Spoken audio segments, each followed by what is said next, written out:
if you are a guy watching this, I need you to listen to what I'm about to say.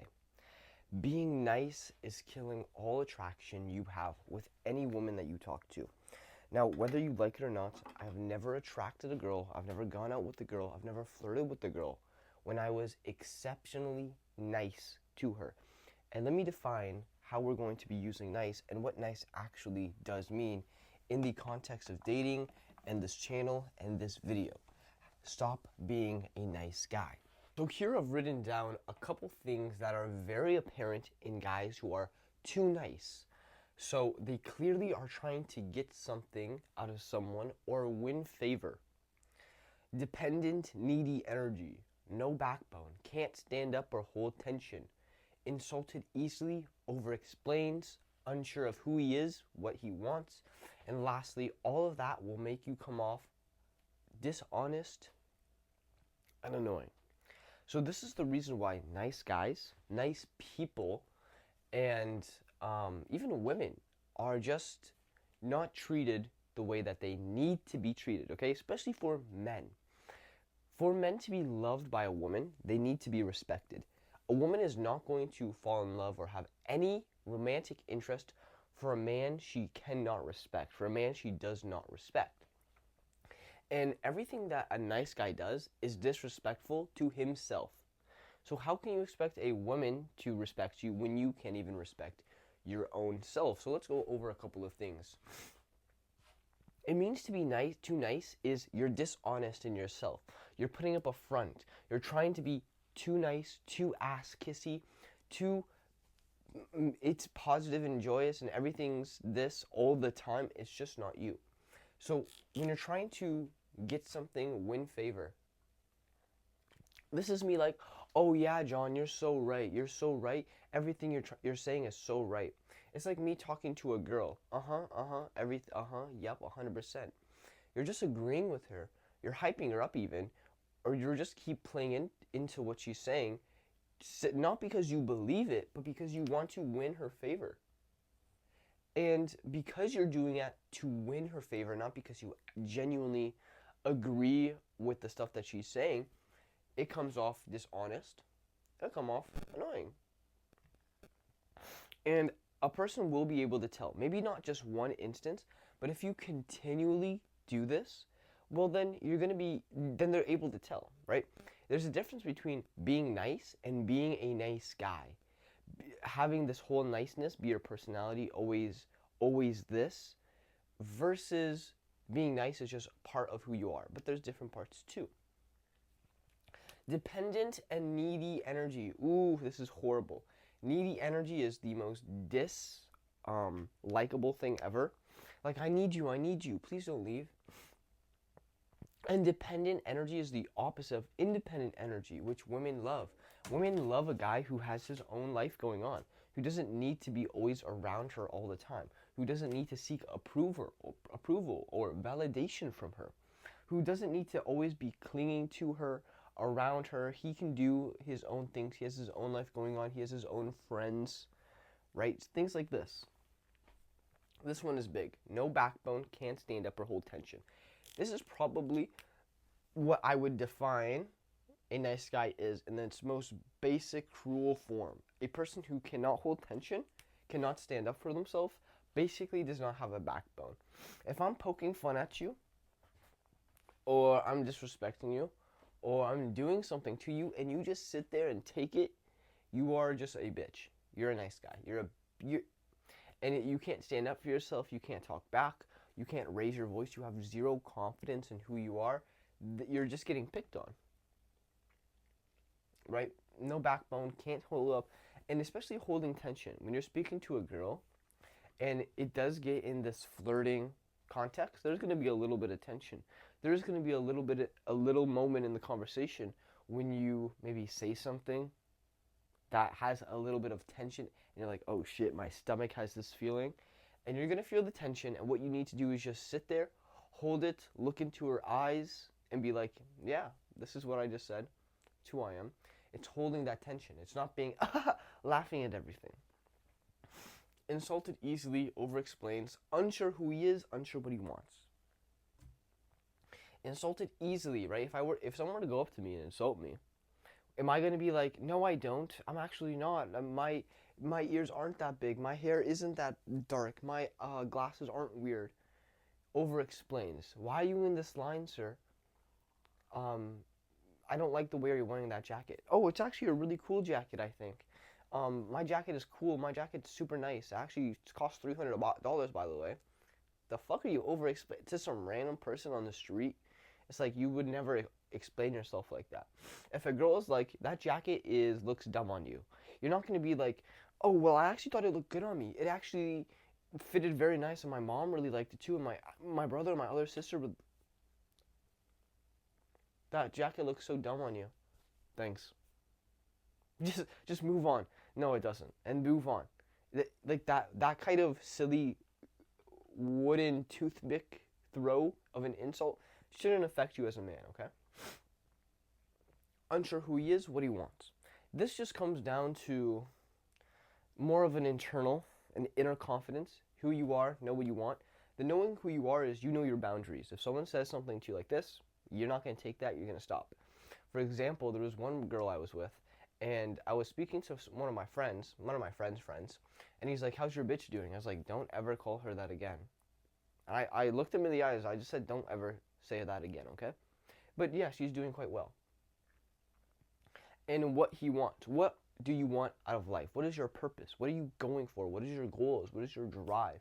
What is the thing that you are creating, that you are making, right? This is like more to yourself. What is your sole focus in life? It cannot be another person. It cannot be a woman. What is your focus, your goal in life, something that you're driving towards? And it comes off dishonest and a little bit annoying. I remember at my work, there used to be this one supervisor, this one manager actually, who was in a manager position, and he was at times confident and he could hold tension at times. But the thing that came off with him was a very kind of, it was a no backbone. You could tell from the way he walked, from the way he talked, from the way he handled some situations. His backbone wasn't all there, and you could maybe tell he got insulted easily, and it all came out through.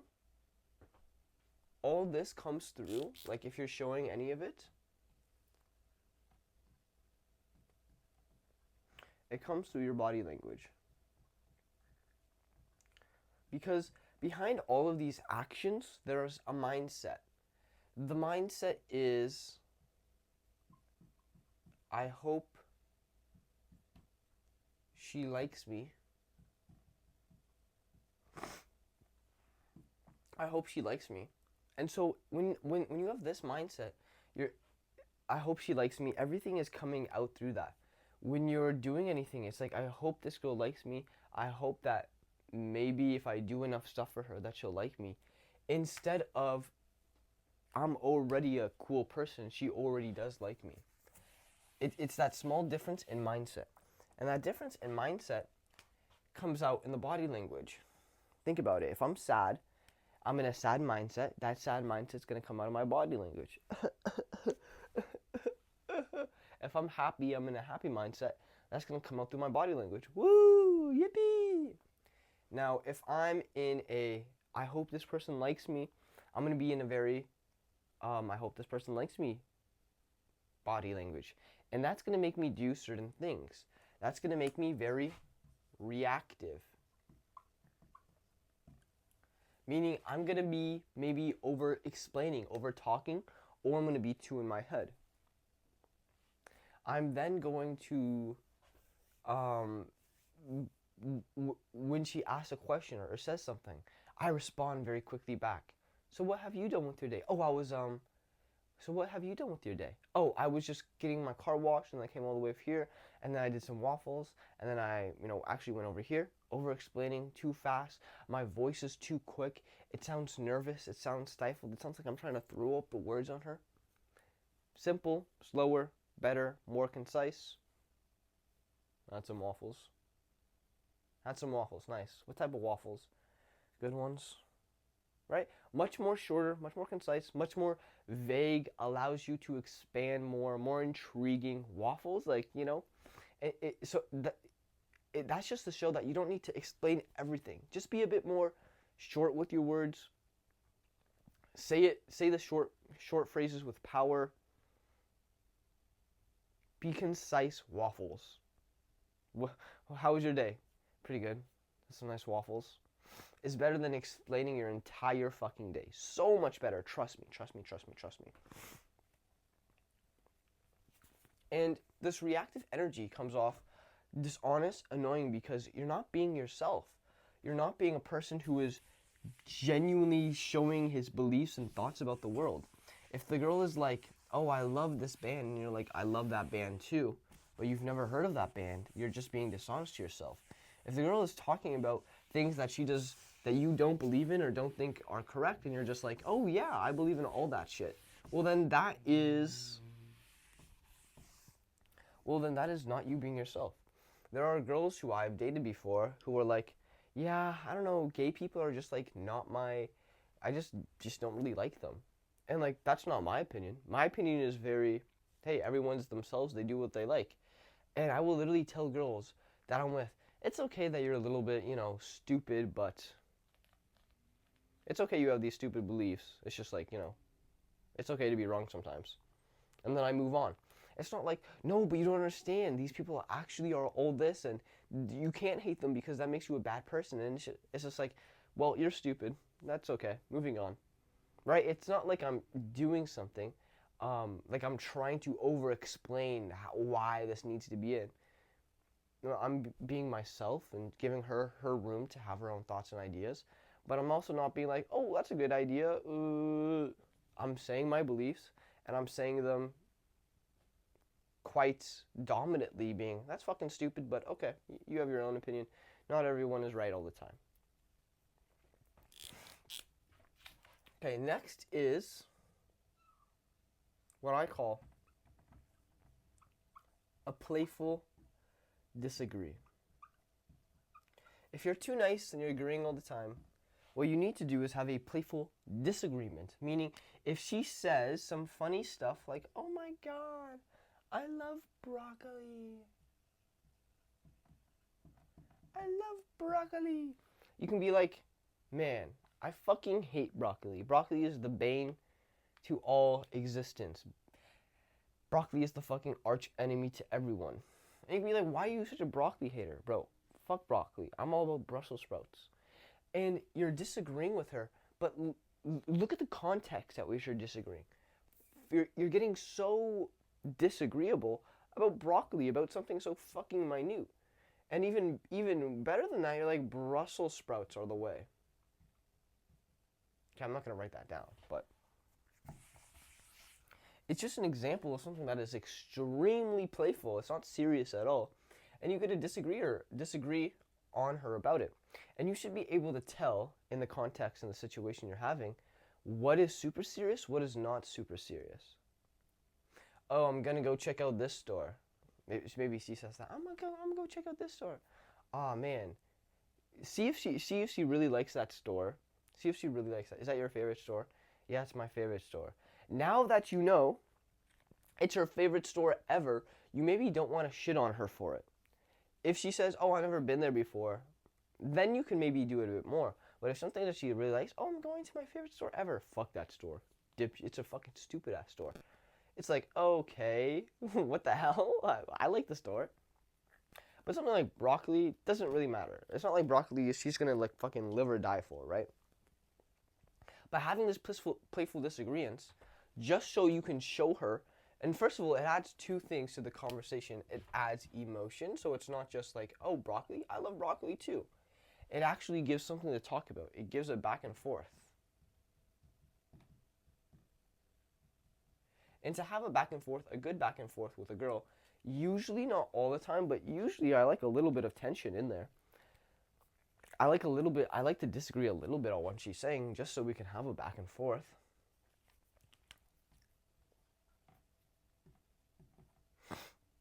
So playfully disagree on shit that does not really matter.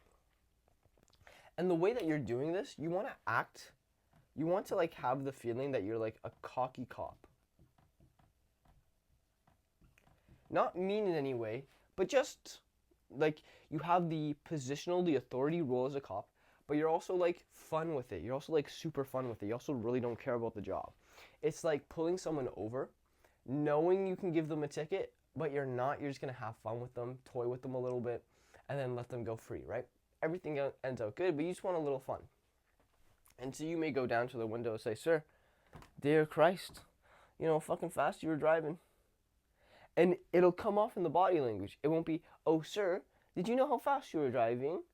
No, it's more laid back. It's more relaxed. "Sir, did you know how fast you were going over the speed limit? Holy, I think you killed the grandmother too while you were at it.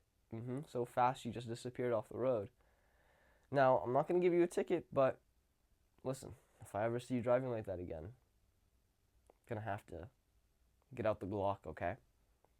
And you can feel the relaxedness. You can feel the playfulness in the voice. If you can't feel the playfulness, maybe it's because I'm talking to a camera. But in person, you would be able to feel the playfulness. You'd be able to feel like, oh, he's joking on a little bit of a level. He has a little bit of seriousness, but everything's coming off playful. But it's also coming off authoritative. "Oh, sir, you can't be parking here. This doesn't work out." It's cool, calm, collected in your voice and in your body. Broccoli, really? Jesus Christ.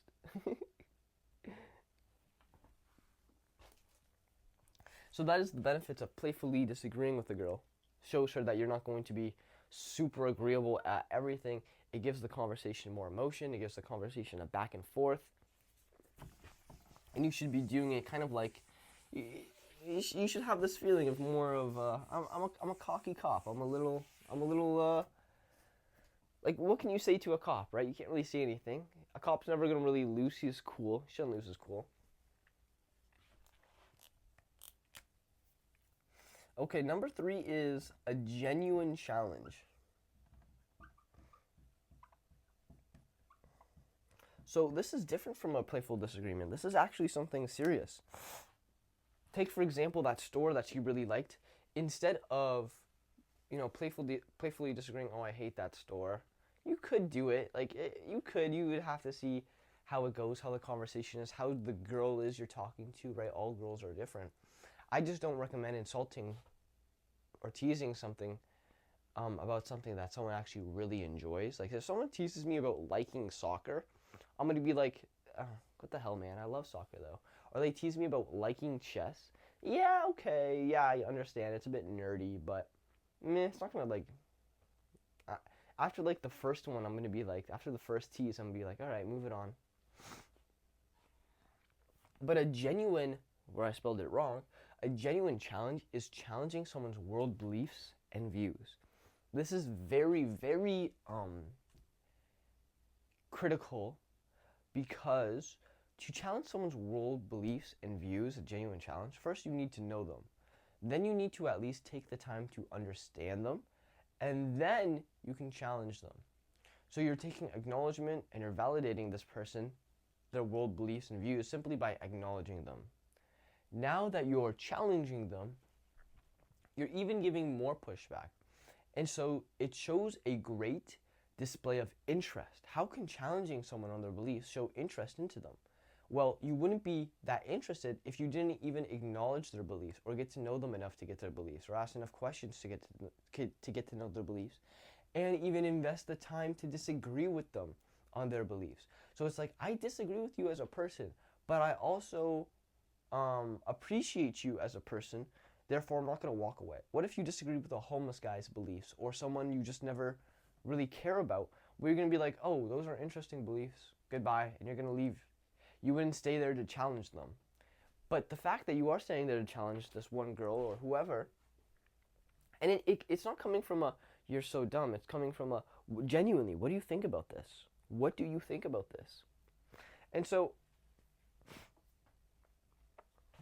a genuine challenge of beliefs could be like, maybe they're religious and they believe in God, and it's not you going into this fucking insane argument trying to prove them wrong, but you're just seeing how they think, what they Think about what motivates them. Are they sure about everything? Questioning them more. Okay, so what makes you believe in that? Oh, cool. Oh, 100%. And that is because of, something like this. Cool. As that when you were this years old and this happened, would you agree that maybe that could be there? Oh, 100%. And what you're doing is you're getting deeper into what they actually believe in. And then if there's something that you don't believe in, well, I believe that,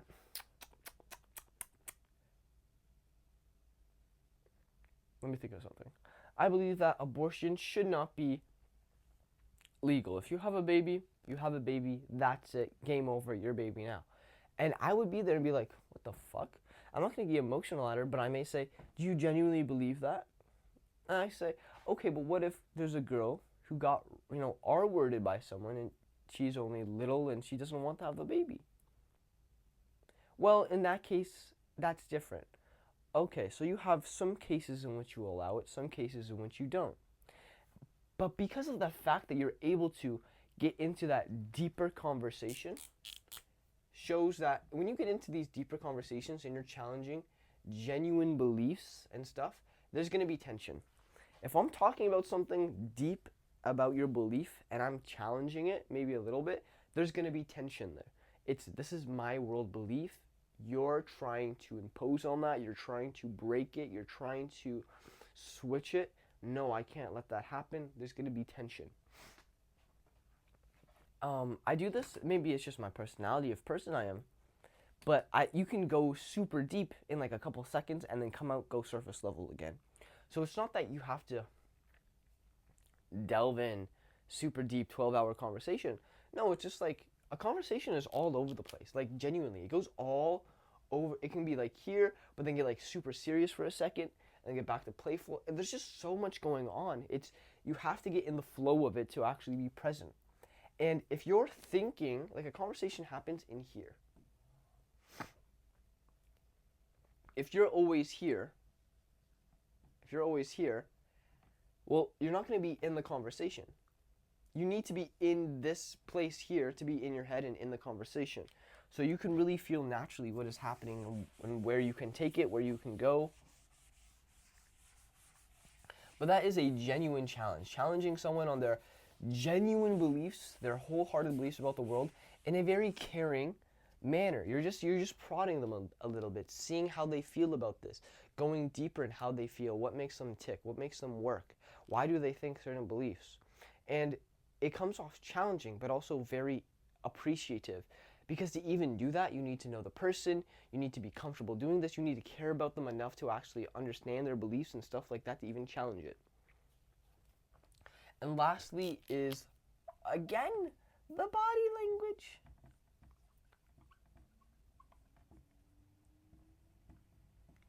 Everything that you have in your life will come out through your body language. Your body language and even your, I would say, communication. So body language accounts for 93% of communication. And so 7% of that is words. And so the words I want you to do or use a little bit are swear more and change your tone. So swear more. Say like, man, this fucking shit is so dumb. I mean, I genuinely don't even know how this bullshit ass person has gotten there before. And don't swear in every sentence. I'm just doing this to kind of hype it up more than it needs to be. But just implement a bit more swearing. When you meet someone, just implement like just a little swear word. I was like, shit, man, I didn't know what the fuck to do. Just implement it a little bit. What this does is shows authenticity.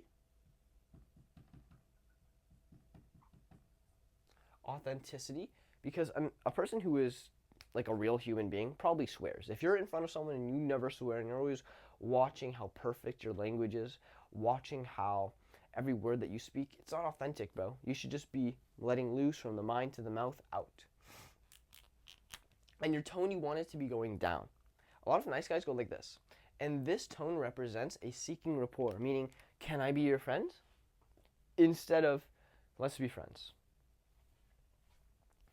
So 93% of body language, of communication, is body language. Meaning, if I'm standing stifled and nervous and uptight and rigid, that's going to look different, and people are going to think about me different than if I was calm, loose, back, shoulders back, chest out, head up, more relaxed, deeper eye contact, much more slow in my body language, dominant voice. It was lower, it was a bit louder, it had this downwards tonality instead of this upwards tonality. And it doesn't mean that now that every word I'm saying is, hey, I fucking hate broccoli, I hope that you never live again, and I hope that you die. No, that's so socially weird. What it is, and why I tell you guys to practice this, is because if you haven't done it already, you need to get in the process of doing it. And so if you just practice it more and more and more, eventually you'll be like, okay, we'll have 2 levels, okay? Here's you now. Here's perfect. Here's too much. What I want you guys to do is to practice too much so you understand, and then you'll fall back to perfect. Same thing when you're, like, say lifting weights. You work out, your muscle's very sore, your muscle gets very big, but then it does some regeneration and it goes a bit smaller. Like after the pump, your muscles get a bit smaller, but they're still bigger than where you left off. And so it's like adding force. Force has been stopped. We're going to fall back a little bit, but then this is our new baseline. Adding force, dropped off a little bit, but now this is our new baseline. And so the baseline climbs, but we have to go a bit higher than the baseline so we can fall back into the baseline once we've internalized a lot of the stuff. So you need to be able to internalize, meaning it's natural when you speak. It's natural that I just speak more like this and I don't have that much nervousness and I'm more relaxed, I'm more at ease. My body is just how it is. I'm more open and expansive and expressive. Right? So these are things that nice guys do. These are things that are ruining your chances with women. I mean, you still could, but like you're not going to ever. If this is all your personality is, and it was all what my personality was, it was like, oh, I can't say anything to offend her. I can't say anything to make her mad. I can't say anything to get her pissed. And if she is, or if she ever gets like that, oh my God, I'm sorry. Please take me back. And that type of energy is just repulsive, especially to women who they want a man who is able to take charge, who is able to lead, who doesn't really feel that much about her, like still cares about her, but isn't going to get caught up about every word that she says, isn't going to start crying or making a hissy fit if she says something, right? So if this did seem like a lot to you guys, you can join the Discord or you can book a call for my one-on-one coaching where I would help you every single day become more confident, be able to flirt, get the relationship that you want. And with that, boys, I hope you enjoyed. You have a great day. Peace out. I love you so much. Bye.